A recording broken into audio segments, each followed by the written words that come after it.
Thank you for this generous introduction. So one thing, so I have to warn you about something and actually deeply apologize that my talk is going to be, let's say, more personal and more focused on my recent artistic work, which uses AI. I'm not sure if this is in the kind of trend of being ahead of everybody. In fact, I continue to be very interested in application of digital technologies in museums.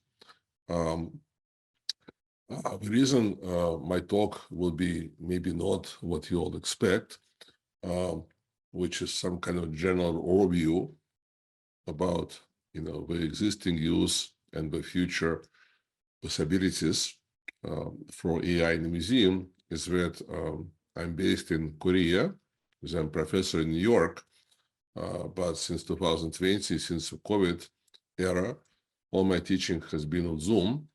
So this allows me to live anywhere I want. So me and my wife live based in Korea, and we spend maybe 6 months every year in Europe traveling, and it's 3 a.m. in Korea. So this is a personal record. I gave, being in Korea and having this difference of Europe, I'm used to giving talks at 9 p.m. or 10 p.m. and a couple of times I even gave talks at midnight and maybe even 1 a.m. But I've never given a talk at 3 a.m. So, and kind of we talked with Christian about it. Is a kind of, when he invited me, I kind of knew I'll be in Asia, but I wasn't completely sure. And then a few days just before, I look at the program and I realized what I agreed on and was a bit terrified. But obviously, I can't cancel in this important situation. So what I decided I will do is do what is a bit easier for me. And I hope it will be still interesting and informative to you, which is I'm going to focus on my most recent, let's say, research, which I've been doing since middle of 2020. As soon as Midjourney, which is the leading AI image generator, came out. And this moment, which is the summer of 2022, also was a moment where, for different reasons, I felt that my interests are no longer can be contained within, let's say, more scholarly activity. And it's time to go back and continue kind of personal art making. Of course, I've been always doing digital art projects, and I was teaching digital art for 20 years and exhibited my digital artwork. But these projects, let's say, were maybe more closely connected to my kind of theoretical interests. And this time around, I realized that while I'm still interested to continue, and you can say that with images which I've been making since summer 2022 is also research which investigates, let's say, new aesthetic possibilities and limitations, which is equally important, of this new media, or perhaps metamedia, as I like to call it, which is generative AI. We also have a very kind of personal meaning, and I went back to something which I haven't done for over 32 years, which is making single images. So I was lucky to be invited to be shown this work in both group and personal exhibitions. At the moment, I have a big solo exhibition with 35 works in Seoul, and even a larger one with 50 works in Évora, Portugal. And so I'll be showing you some of these images and also reading the texts which I've written for these exhibitions. And I hope the text is what you will also find interesting. And perhaps you will find my take on generative AI is a bit different, because I'm not interested in the issues which everybody talks about, such as, democratization of, creative work, or people losing work, or copyright, or these are all important issues. And I have my own master students, writing about them, but I'm interested in something else. And in my interpretations, in my attempt to understand this new media, you will see I will try to make explicit connections to history of art, and something many of us do in museums. So let me share the screen. Okay. So I'll be using my new website, manovich.net, where you can find, all my writings still exists. But this is a rather new website, which we put up in the fall, called manovich.art. And I'll be talking about, again, some of this image series. I work in series because once you find a particular area of latent space, where there's something you're interested in, right? You kind of trying to probe, kind of mine, drill, so to speak, to use these industrial metaphors, this particular area of latent space, and sometimes I generate hundreds of images. And then I select a few and edit them and then come back to them many months later. So it's a process which is very similar to how people work with, professional photographers work with photography. You can work with process of selecting, filtering, and then editing. So I'll talk about some of this image series, but I want to start with a general idea. So one of my exhibitions currently is called Unreliable Past, and the second exhibition is called Memory Draw. So there is references to memory and history in both of them. So I want to start by explaining this reference. AI models extract information from existing cultural material during the training process, constructing a new historical archive. So literally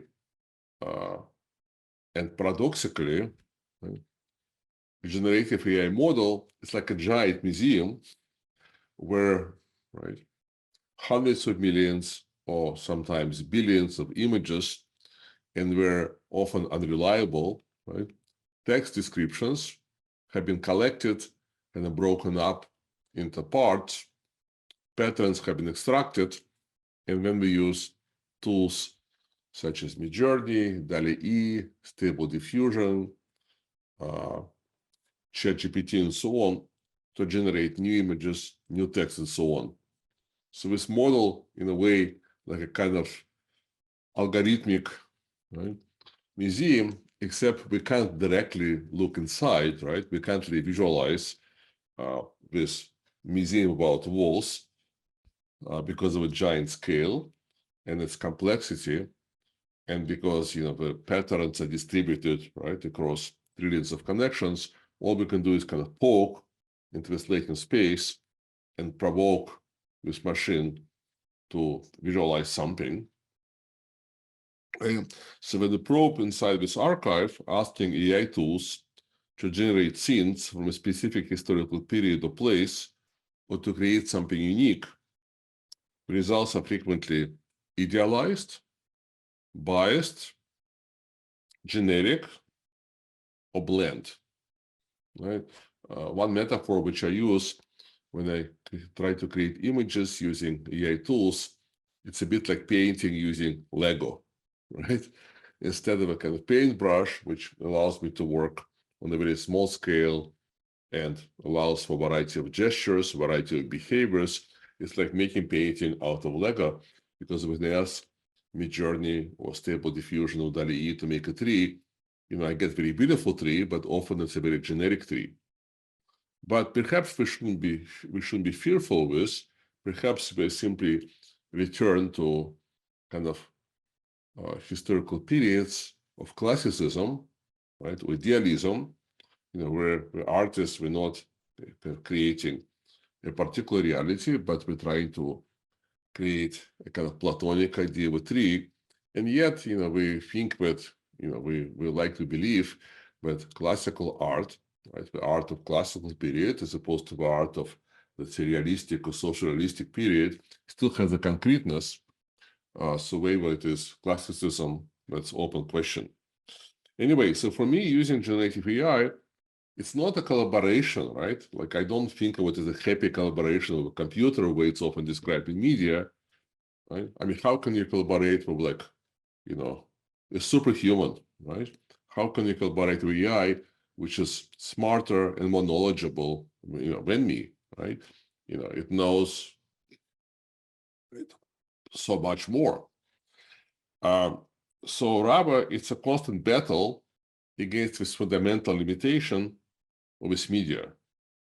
The fact that in the process of training, the more frequent patterns are extracted, right? And if you ask it, to make a human face, seen in a particular movie, you get this amazing image. But if you want something else, sometimes you get something strange, kind of, or too generic or too bland.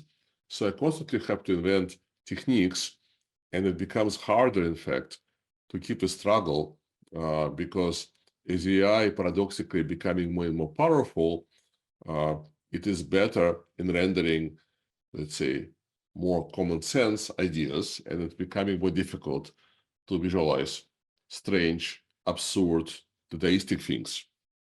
So the text which I'm going to read, and the images which I will show, which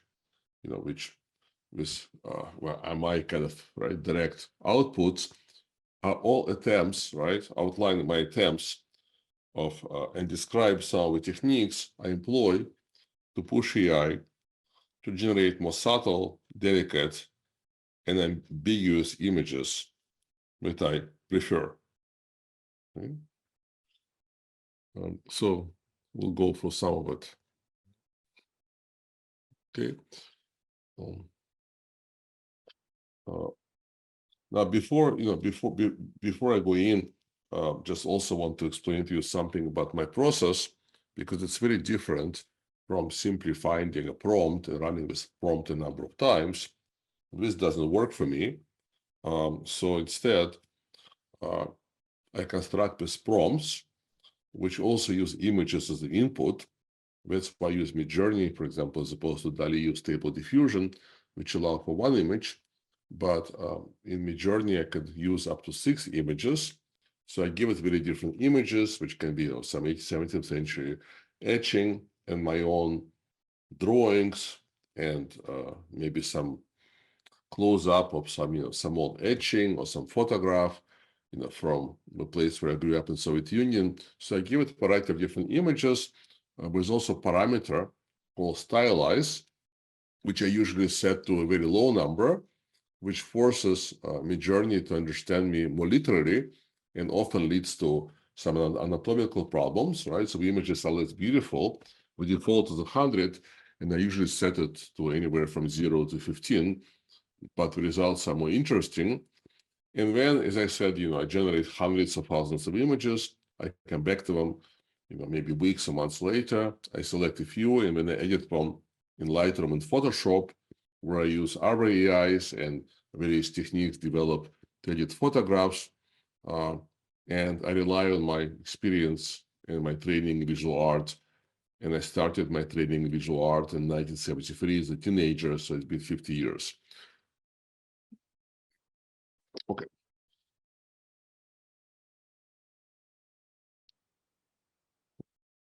So the garden series.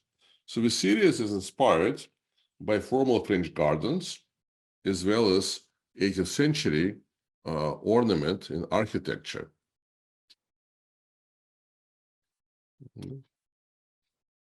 I also wanted AI to simulate the look of old engravings and etchings.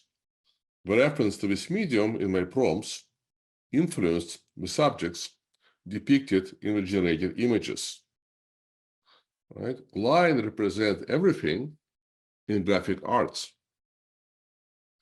And the world itself in my images is made from lines, right? So what often happens in my work is that I put the description as a part of a prompt, and I thought at first that I'm describing a media, so I talk about lots of thin lines, complex lines, subtle lines. But I notice that the AI creatively misunderstood my prompt, or rather I wasn't precise in the kind of instructions I was giving to AI, and it actually made the world out of these lines. So lines become both a technique used to render the world in traditional graphic arts, and it also becomes a kind of ontology with stuff from which the world is made of, right? So there are always thin lines kind of present everywhere. Lines represent everything graphic art, and the world itself is made of them in my images, curvy ones for plants, straight ones for poles, and diagonal ones for wires switch between them. The series also makes use of specific artifacts of a particular AI command available in some image generators, such as Midjourney, which is zooming out. So when you zoom out, it's like as though AI loses, let's say, the power to generate its original world, and often you find symmetries and repetitions of compositional elements. Right? So in this case, there was original world, and then we zoomed out, and instead of continuing this world, we found this world is contained within the frame. So it's like as though reality is contained. It's like a model, and we're looking at this reality from a distance as an outside observer. And this also seems appropriate given the topic of formal gardens. In some images, the initial world has been enclosed by elaborate frames that are nested inside other frames, okay? Such as here, right? So the initial world was this one, and when we zoomed out, and now we see that this our world, in fact, which we take for granted, which we take very seriously, where we make careers, marry, divorce, are born and die, is just a little simulation, right? It's just an island, and as we zoom out, we see that it's inside the empty, indifferent, it's a universe.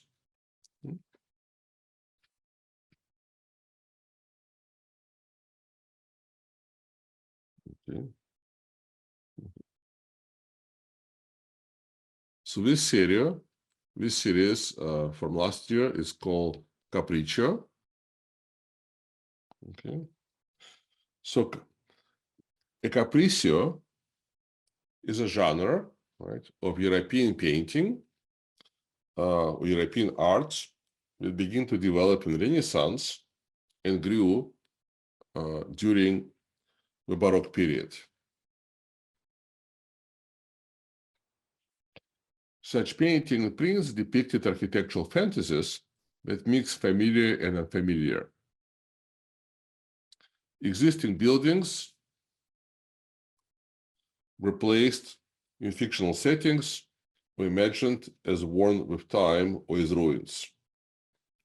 Buildings from different places can be also juxtaposed together, and non-existent decorations and plants added. For example, in one of his works, Canaletto, so one of the Italian 18th century painters, Venetian painter, often associated with Capriccio genre. So he placed St. Peter from Rome and the Doge Palace in Venice next to each other, right? So you take kind of existing buildings and place them together in non-existent combinations. Such paintings in arts and graphic arts could also include small human figures. Sometimes a separate painter would be called to paint the small figures, called staffage. Now, as I already mentioned, generative AI models are trained on hundreds of millions or billions of web images. For example, the latest model from Meta has been trained on 1.1 billion images, which, as far as I know, have been taken from Instagram and Facebook. During image generation, patterns extracted from its images are used to form new compositions. Therefore, in a certain sense, generative AI image making process as a whole can be connected with historical capriccio genre. But in some series, I exploit this idea more systematically by deliberately directing AI to create architecture fantasies. For example, my prompts used for the series specified, included many things, but the key thing was a phrase, I quote, "Modern city designed for Siberia in 1965, painted on large wood panel by Hieronymus Bosch." And in one prompt series, I substituted giant airport for the city. So with reference to Capriccio, which is, you can say, a kind of spatial montage where the 17th and 18th century artists were deliberately mixing existing pieces of reality together, perhaps is one possible way to think about AI image generation or text generation, where the existing pieces, iconography, iconology, visual patterns are brought together, but as I said, as a way to kind of perform this AI capacity, I try to, in some series such as this, to kind of on purpose kind of push AI to create this montages which take themes, references from different spaces, but also different times, such as, let's say, 1960s utopian design, kind of futurism, the ideas of space exploration, and combine it with kind of more, let's say, late medieval aesthetics of somebody like Bosch.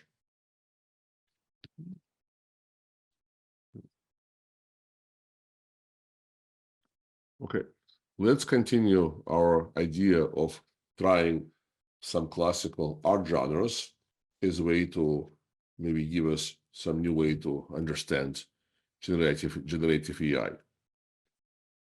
Okay, so this series is called Veduta Ideata.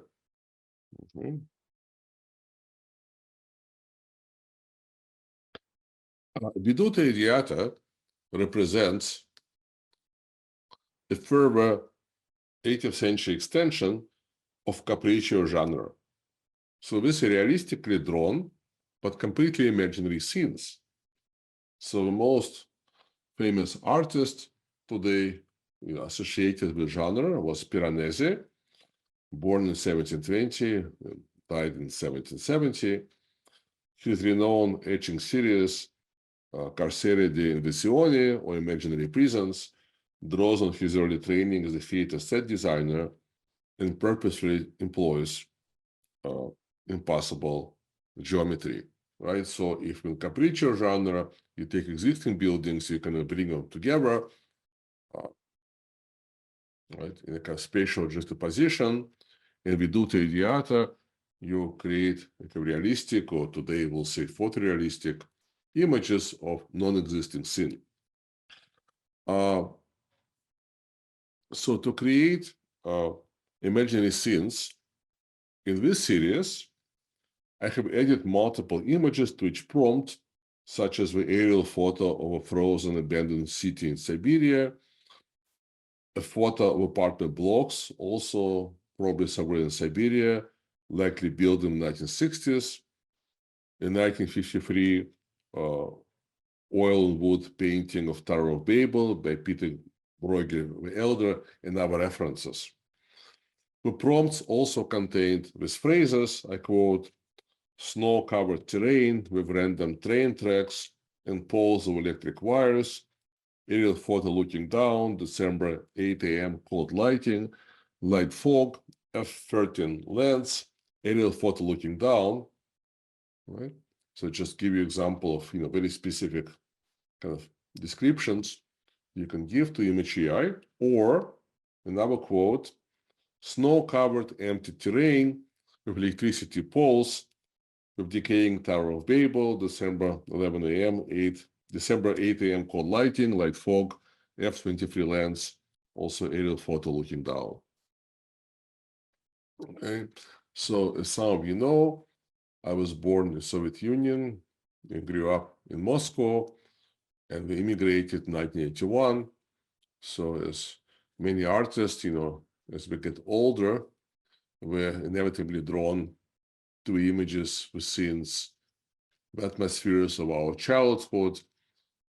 So perhaps I have a kind of nostalgia or nostalgia, the term sometimes used, right? Let's say Germany, for example, for the nostalgia of kind of GDR memorabilia, iconography, or this kind of socialist housing. And often these references also appear in my work. But here we have this, let's say, a kind of possible Vedute Idiota, which mixes with kind of socialist housing with Babel, with Tower of Babel, from a famous, perhaps Peter Bruegel painting, right? So some also similar to previous series.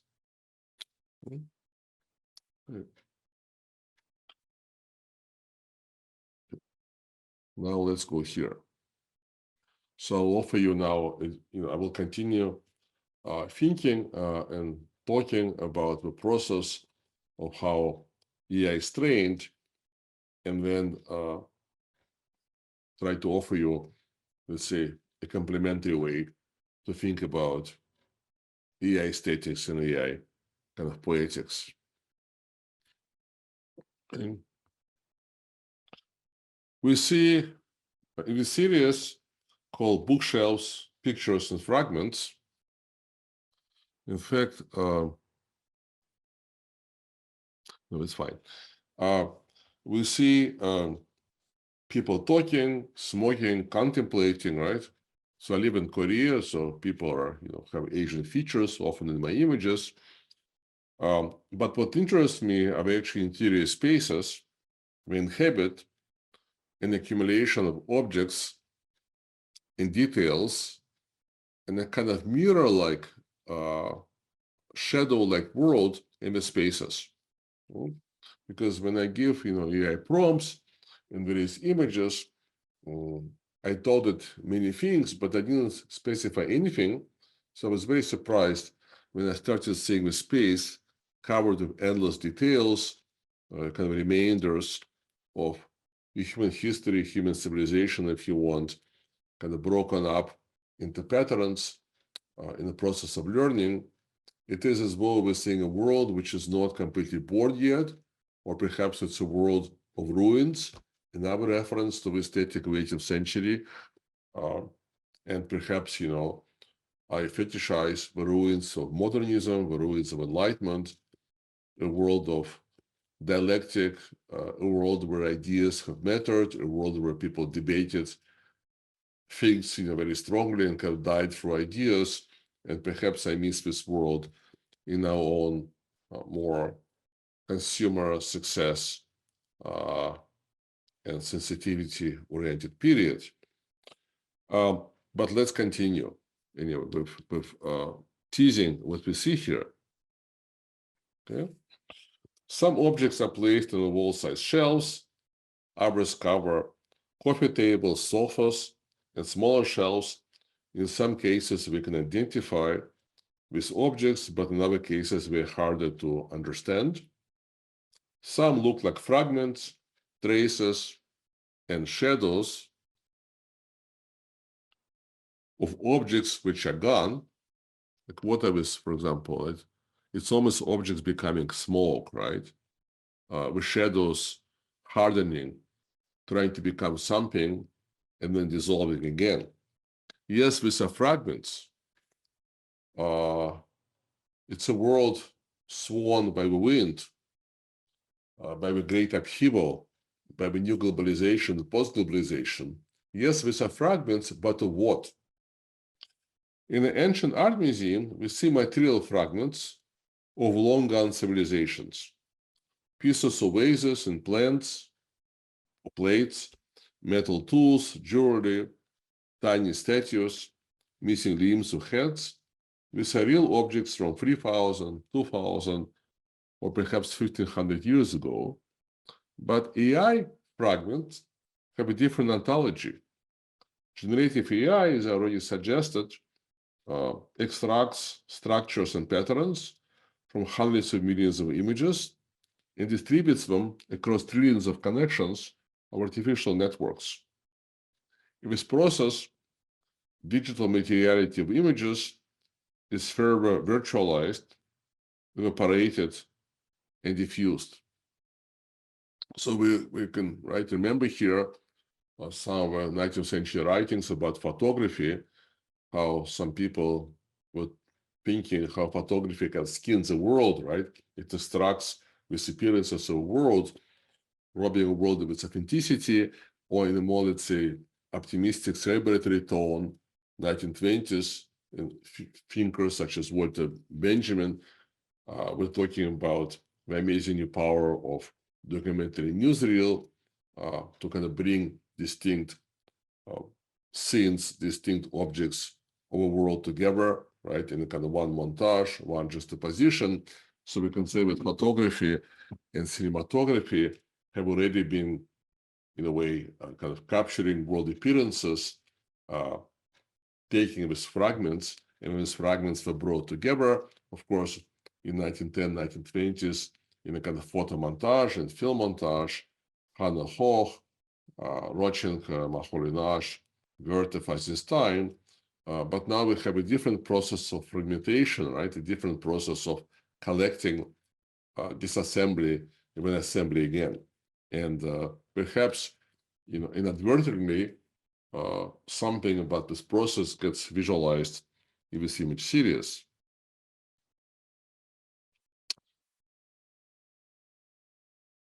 I see the accumulation of objects where shadows and traces in the series as a metaphor for generative AI process. Despite their illusionary materiality, the generated fragments we see are like scents, the invisible movements of air blown by the wind, or tiny broken shells left in the sand after a wave recedes back into the sea. These are fragments of fragments, deposits of already broken forms, with shadows of shadows. And I have another series, which is, in a way, continued this idea. So it's called Drawing Rooms. And the drawing rooms kind of title refers to both what we see in some of these images, which are young creatives, creating something in where Seoul, Shanghai, Tokyo, Taipei, Ho Chi Minh City, and so on, lofts and art studios. And this is some references I used, but it's also these images themselves look like drawing, and this is my conscious choice. I exaggerate and emphasize the kind of drawing texture, paradoxically through manipulating these images in Lightroom and Photoshop. So the drawing rooms has these two meanings. So I will continue a bit more this idea of fragmentation. So image generative AI training, digital materiality of images is further virtualized, evaporated, diffused with some fragments and fragments. In other words, deposits of already broken forms, more fragmented than the 18th century ruins, admired by painters and visitors to Italy on a grand tour. But they are not glitches, and they are not noise of telecommunication networks, as theorized by Claude Shannon in the 1940s. Right? In short, by breaking historical human culture into fragments, we get our new generative AI culture. The fragments you see in this image series, breaking from a ceiling, covering the floor, floating in space, gathered in strange clouds, and so on, can be seen as a metaphor for this process. perhaps in these images, AI medium wants to reveal itself to us to remind us that the seeming materiality of synthesized scenes is illusionary and fleeting, and behind it are endless debris of human cultural history. So I can see that we are at the 40-minute mark. There's a lot more. I would just maybe take, Christian, if it's okay, literally 2 minutes and just introduce one more series, which maybe gives us yet another way to think of generative AI, or to rather emphasize to perform its strange alien nature. So literally 2 minutes, if it's okay. So the series is called Library of Unwritten Manuscripts. So I basically, and this also has a, I think, very direct reference to the idea of a museum. Okay? Usually libraries collect already published books, right? Already painted artworks or works in other media. But let's ask a question using the history of literature in the 20th century in a strange land, where I happened to grow up, which is Russia. As example, there were works of fiction that were published in USSR, right, between 1917 or late 1920s and 1991, when it was dissolved.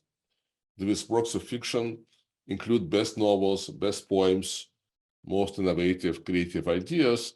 Often the answer is no, because of course many of the most talented and important writers in Russia couldn't publish their best works during this period, and sometimes we couldn't publish anything at all. Right? If you had their work published in other countries, thousands were shot during Stalin purges in the late 1930s. Others, abandoned their avant-garde investigations over youth and became official writers.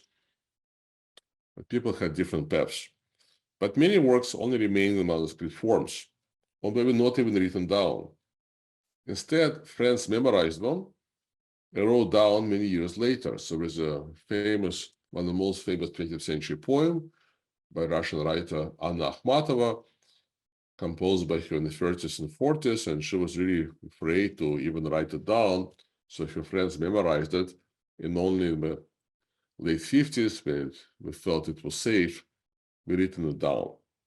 But most people were not so lucky. So the very best literary works were not ever written down.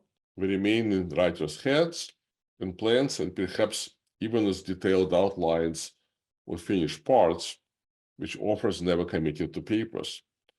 So this history is the background for my imaginary, what I call library of unwritten manuscripts. Okay. This imaginary library that only houses writers' manuscripts of literary works that were either 1, never published, 2, never completed, and 3, never written down. So these images, all generated by AI, show imaginary pages which could have been written, but they're not, they're not perfect final manuscripts. Instead, they're manuscripts which are torn, half erased. They're material evidence of a cultural process, typical of all human cultural history. The best ideas and plans in all genres of art were frequently never realized and remained only as notes and drafts.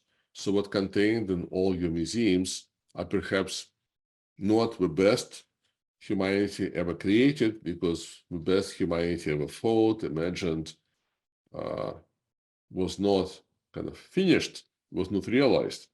This remains outside in the kind of imaginary museum. The universality of this history is emphasized by the text within these images. So this is all AI generated. It looks like something, but it's written in some existing language, but actually it's not, right? So AI is kind of mimicking the grammar and the patterns of human language, and it looks like even, right, some kind of manuscripts, and sometimes, with the text becomes drawing, but this is the alien drawing, the alien text it's an alien which is trying to communicate to us, which is desperately, trying to mimic something familiar to us. So here we even see the image of a pen, but ultimately, this mimicry makes it even more alien. So AI simulates general patterns of grammar, handwriting, and hand sketching, as opposed to any concrete language. So I think I will finish here, so we have time for questions and discussion. And again, forgive me that I didn't deliver a systematic PowerPoint about AI in the museum, but since you're all using and dealing with generative AI topics, I hope it was more personal foray using my own artistic work, accompanied by my attempts to kind of connect AI media to certain moments in history of art, and to visualize some essential aspects of this kind of ontology, so to speak, have been slightly interesting. Thank you.